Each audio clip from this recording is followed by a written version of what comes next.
Good earlier AM, everyone. T-Speaker 222 XRP Future Millionaire with the side bet on XM and Future Digibyte OG. So I want to thank each and every one of you for joining us on the overnight radio show. This is episode 10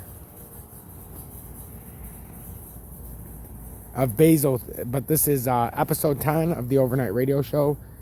Basel 3, part 3 of 5. And this is European implementation. So this is very, very critical stuff. If you haven't seen the first 2 episodes on the overnight radio show of Basel 3, go back in time, look for the little microphone, and I always do it at 3:42 a.m. I premiere it at 3:42 a.m. It's kind of my way to keep the overnight radio or the overnight hours, a little less empty. I didn't do one last night out of strictly, I didn't do one actually, I didn't want to interrupt Ken's overnight show. Not that anybody cares that is watching his, they were watching, whatever. I wanted his to have the air. Just something I did because I love Ken. So, if you haven't checked out Ken's, obviously you can look at my description and you can see Far Ken's YouTube, and you can also see SLAVICS YouTube, and also the intro song that I usually use. Or, one of the intro songs, as you know, I have many now. But that's Mother's Second Choice, Mr. Carter. So, you can always check that out as well. So, let's get into this, guys. Enough blah, blah, blah. So, here we go, guys. This is interesting stuff, and I fucking love doing this. So, European implementation. The implementing act of the Basel III agreements in the European Union has been the new legislative package comprising Directive 2013/36/EU CRD, 5, and Regulations EU number 575/2013 on prudential requirements for credit institutions and investment firms, CRP. The new package improves in 2013. Replace the capital requirements. Hold on, guys, I had to grab some, and I apologize. Capital requirements, directives. Here we go. I'm sorry. Now I'm back out. 2006-48 and 2006/49. On December 7, 2017, ECB Chief Mario Draghi declared that for the banks of European Union, the Basel III reforms were complete. Key milestones, capital requirements. Milestone capital requirements, minimum capital requirements, start of the gradual 2014 phasing in of the higher minimum capital requirements. Minimum capital requirements, higher minimum 2015. Capital requirements are fully implemented. 2016 conservation buffer, start of the gradual phasing in of the conservation buffer. 2019 conservation buffer. The conservation buffer is fully implemented. Leverage ratios. This is fascinating stuff, guys. I'm so glad you guys like the overnight radio show. This makes me so happy because I used to read this to myself. Mileage, leverage ratio, supervisory monitoring, developing templates to track the leverage ratio and the underlying components. Parallel run 1, the leverage ratio and its components, 2013. And look how fast they quickly evolve this, guys. 2013 will be tracked by supervisors but not disclosed and not mandatory. 2015 parallel run 2. The leverage ratio and its components will be tracked and disclosed but not mandatory. Final adjustment based on the results of the parallel. And this is in 2017, the final adjustments. Run period, any final adjustments to the leverage ratio. 2018 mandatory requirements, which means it's not voluntary anymore. This will become mandatory already by 17 or 18, just 7 years after it started, supervisor monitoring. Didn't take very long. So the leverage ratio will become a mandatory part of Basel III requirements, which was already implemented 3 years ago.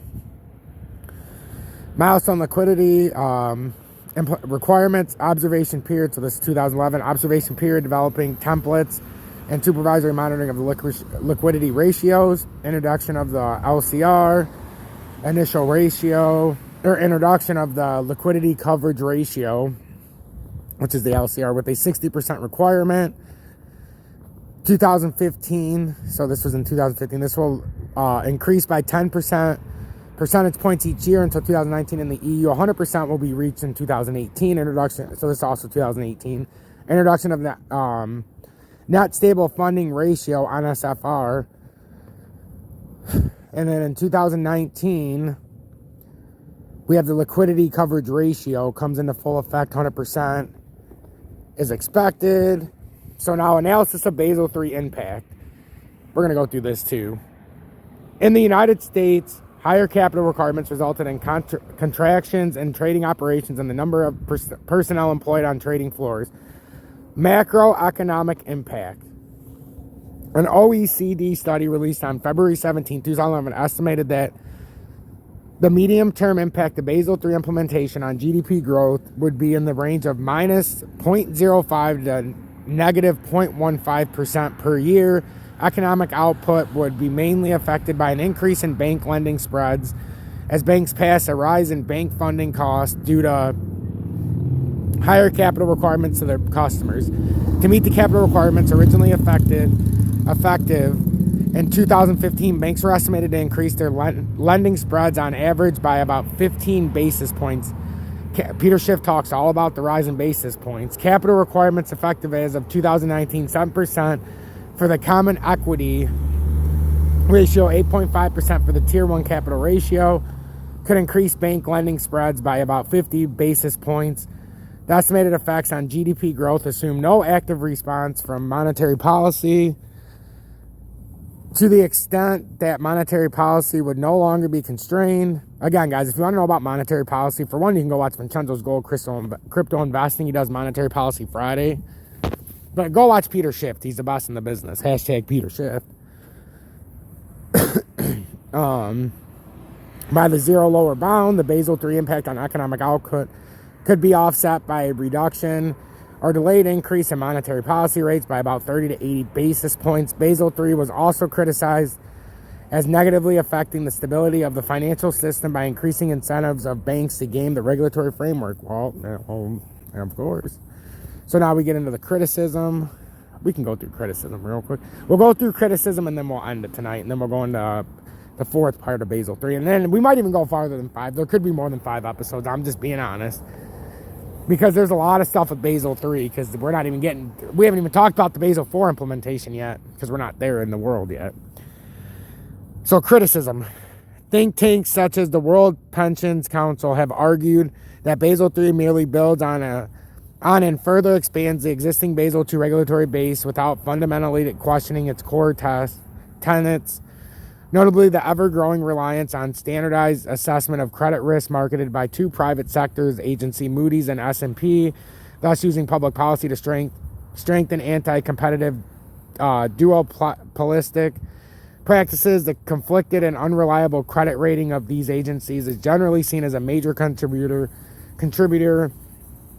to the U.S. housing bubble, which is not good. You don't want to be associated with that shit. So there's my other one I'm uploading. I just got back on Wi-Fi, so we're gonna, oh, that sucks. Alright, so anyhow, the U.S. housing bubble academics have criticized Basel III for continuing to allow large banks to calculate credit risk using internal models and for setting overall minimum capital requirements too low. OPEC treatment of all derivatives contracts is also criticized, while institutions have many legitimate hedging insurance. Where the fuck was I at? Sorry, I had to throw something. Oh, minimal capital requirements too low, and banks to calculate credit risk using OPEC treatment. So OPEC treatment of all derivatives contracts is also criticized. Son of a bitch. I almost walked out of my radius so I could keep this Wi-Fi on and download that video. It's very important.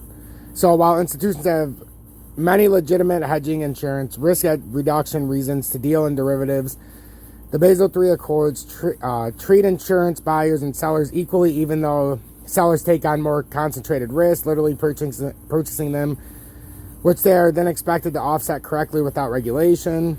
Do not require organizations to investigate correlations of all internal risks they own. Do not tax or charge institutions for the systematic or aggressive externalization or conflict conflicted marketing of risk, other than requiring an orderly unraveling of derivatives and a crisis in stricter record keeping. Since derivatives present major unknowns in a crisis, these are seen as major failing by some critics, causing several to claim that the too big to fail status remains with respect to major derivatives dealers who aggressively took on a risk of an event they did not believe would happen, but did, as Basel III does not absolutely require extreme scenarios that management flatly rejects to be included in stress testing. This remains a vulnerability. Standardized external auditing and modeling is an issue proposed to be addressed in Basel IV. However, a few critics argue that capitalization regulation is inherently fruitless due to these and similar problems, and despite an opposition ideological view of regulation, agreed that too big to fail persist. Basel III has been criticized similarly for the paper burden and risk inhibition by banks organized in the Institution of International Finance, an international association of global banks based in Washington, D.C., who argue that it would hurt both their business and overall economic growth. Basel III was also criticized as negatively affecting the stability of the financial system by increasing incentives of banks to game the regulatory framework. As the American Bankers Association, community banks organized in the Independent Community Bankers of America and other voiced opposition to Basel III in their comments to the Federal Deposit Insurance Corporation, saying that the Basel III proposals, if implemented, would hurt small banks by increasing their capital holding dramatically on mortgage and small business loans. Former U.S. Secretary of Labor and Professor of Economics at the University of California, Berkeley, Robert Reich, has argued that Basel III did not go far enough to regulate banks, since he believed inadequate regulation was the cause of the global financial crisis and remains an unresolved issue despite the severity of the impact of the Great Recession. In 2019, American investor Michael Burry criticized Basel III for what he characterized as more or less removing price discovery from the credit markets, meaning risk does not have an accurate price mechanism in the interest rates anymore. Before the enactment of Basel III in 2011, the Institute of International Finance, IIF, a Washington, D.C.-based 450-member banking trade association, argued against implementation of the accords, claiming it would hurt banks and economic growth. The American Banking Association,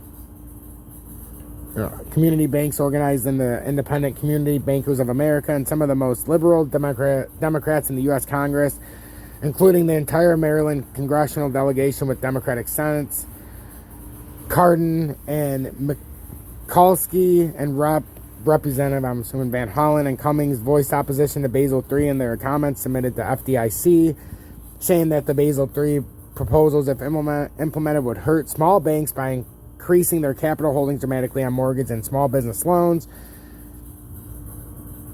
On January 6, 2013, the global banking sector won a significant easing of Basel III rules when the Basel Committee on Banking Supervision extended not only the implementation schedule in 2019, but broadened the definition of liquid assets. In December 2017, the Basel Committee's oversight body, the Group of Central Bank Governors and Heads of Supervision, GHOS, extended the implementation of capital requirements again to 2022.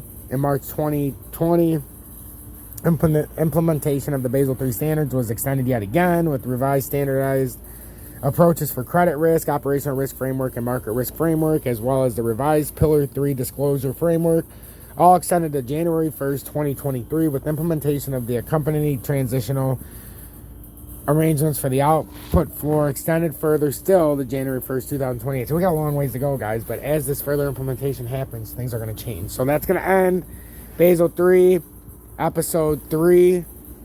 It's going to be more than 3 out of 5, so I'm just going to say episode 3 out of 5 for now. Or I might say 3 out of 10. Who knows? It might be 5, because we might be able to get it through in 2 more. But next episode, we're going to cover... We went through Wikipedia now, so you guys understand what Basel III is. If you guys weren't here for the beginning, I highly encourage you guys to go through and watch the first 2 on the overnight radio show. I'll be back tomorrow night at tomorrow morning at 3:42 a.m. bright and early. If you guys are on your way to work right now, please be safe. Drink that cup of coffee. Make sure that you are woken up. If you're going to bed, make sure you say a prayer. And, aim to do better tomorrow. Help one person. We should always aim to help one person who's less fortunate than us. So even if we have no money in the bank, we might have somebody who can't afford or not even afford, but may not be able to take his own garbage out or something. That doesn't cost anything. So hashtag be better, do better. Again, thank you very much for tuning in at 3:42 a.m. and watching the overnight radio show. I really appreciate doing it. I really appreciate all of you. And like, I really do like doing it. It's something different than just doing the crypto like I do every day and doing the commodities. So stay true, stay blessed, and I'll see you tomorrow morning at 3:42 a.m. I love each and every one of you.